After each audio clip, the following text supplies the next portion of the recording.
အားလုံးပဲမင်္ဂလာပါဒီနေ့ကတော့ကျွန်တော်တို့ EF10 ကရန်ကုန်ကနေကြိုက်ထီးဖျားကိုကိုယ်တိုင်ကိုကြစပိန်နေပြီးသွားရောက်ဖူးမြော်မှာပဲဖြစ်ပါတယ်ဒီနေ့ကတော့ day 1လေးပေါ့နော်ကျွန်တော်တို့ဒီခရီးစဉ်လေးရဲ့အလှပရှုခွင့်နေတဲ့လမ်းခီးအခြေအနေတွေကိုသိရဖို့အတွက်ဗီဒီယိုလေးကိုအဆုံးထိလိုက်ပြီးကြည့်လိုက်ရအောင်ဗျာအခုပထမဦးဆုံးမနက်9:00နာရီဝန်းကျင်မှာတော့ကျွန်တော်တို့အမှတ်1လမ်းမပေါ်ရောက်ရှိနေပါတယ်အမှတ်1လမ်းကမှောင်တဲ့အပြင်ဒီဇင်ဘာဆိုတော့အေးတဲ့အတွက်ကြောင့်မလို့ကျွန်တော်တို့တတိထားပြီးအသေးချာလေးနင်းခဲ့ရပါတယ်ဒီလိုနဲ့ကျွန်တော်တို့စားတလင်းလမ်းဆောင်ကိုရောက်ရှိနေပါပြီစားတလင်းလမ်းဆောင်ကိုရောက်တဲ့အခါမှာတော့ကျွန်တော်တို့စပိန်ရဲ့ကြက်ခိုင်မှုအခြေအနေကိုစစ်ပါတယ်စစ်ဆေးပြီးတဲ့အခါမှာတော့ကျွန်တော်တို့အစားပြီးမုတ်လေးပါလေးစားပါတယ်ခင်ဗျာပြီးတော့ねကျွန်တော်တို့စားတလင်းလမ်းဆောင်ကနေဇရက်ကွင်းလမ်းဆောင်ကိုဆက်ပြီးချီတက်လာခဲ့ပါတယ်ခင်ဗျာကင်မင်နဲ့တွေ့တဲ့အတိုင်းပါပဲခင်ဗျာကျွန်တော်တို့နေအောင်ကတော့စားပြီးထွက်နေပါပြီအ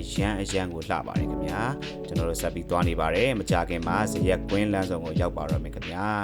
ကျွန်တော်တို့ဗီဒီယိုလေးကမကြည့်တဲ့အတွက်နားလည်ပေးပါလမ်းကလည်းသိမကောင်းလို့ပါခင်ဗျာ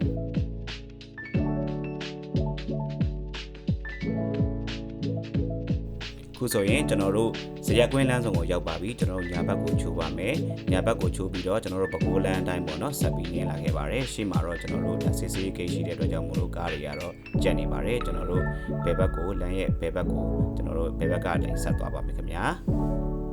ခုဆိုရင်ကျွန်တော်တို့ပဲခူးတိုင်းဒေသကြီးကို official ဝင်ရောက်ခဲ့ပြီပဲဖြစ်ပါတယ်ကျွန်တော်တို့ပဲခူးလမ်းတိုင်းဆက်ပြီးတော့နေလာခဲ့ပါတယ်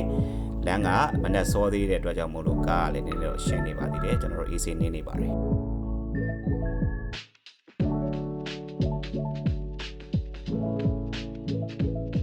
ဒီလိုနဲ့ပဲကျွန်တော်တို့ဖြည်းဖြည်းနင်းလာရင်းနဲ့ပဲကျွန်တော်တို့မကြခင်မှာပဲခူးမြို့ကိုရောက်ရှိပါတော့မယ်ပဲခူးမှာတော့ကျွန်တော်တို့မနက်စာစားဖို့စီစဉ်ထားပါတယ်လိုက်ခဲ့ကြပါဦး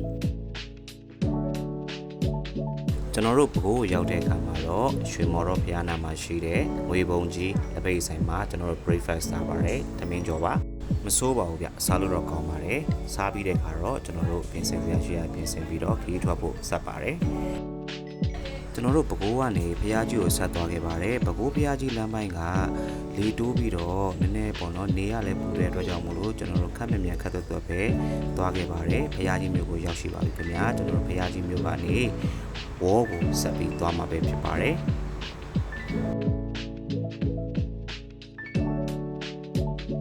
ဘုရားကြီးလမ်းဆောင်ကနေဝေါ်ဘက်ကို15ကီလိုမီတာလောက်ဆက်ပြီးတော့နင်းခဲ့ရပါတယ်။ကျွန်တော်တို့အခုဆိုရင်ဝေါ်ရောက်ပါပြီ။ဝေါ်ဆိုင်ပုံနဲ့ဓာတ်ပုံတွေပါရညာရိုက်နေပေါ့ဗျာ။ဓာတ်ပုံတွေရိုက်ပြီးတော့ကျွန်တော်တို့ဝေါ်မြို့မှာပဲကျွန်တော်တို့ဒီအေးတောက်တယ်ပေါ့နော်။ဆက်ပြီးတော့ကျွန်တော်တို့ညောင်ခါရှိဘက်ကိုဆက်ပြီးတော့နင်းလာပါတယ်။ညောင်ခါရှိလမ်းကအားလုံးသိထားတဲ့အတိုင်းပဲပေါ့နော်ဒါလေလဲတိုးတယ်နေလဲအရန်ပူတယ်အရေးမရှိဘူးဒါပေမဲ့ကျွန်တော်တို့ရှေ့မှာမြင်ရတဲ့တောင်တန်းကြီးတွေကိုကြည့်ပြီးဆက်ပြီးအားတင်းမိနေခဲ့ပါတယ်ဟုတ်ကဲ့ပါကျွန်တော်တို့အခုဆိုရင်စစ်တောင်းတရာမုတ်ပလင်ကိုရောက်ရှိပါပြီတရားဆုံးရင်ဆိုရင်တော့ကျွန်တော်တို့မွန်ပြည်နယ်ကို official ရောက်ရှိတော့မှာပဲဖြစ်ပါတယ်ကျွန်တော်မွန်ပြည်နယ်ရောက်ရှိပါပြီ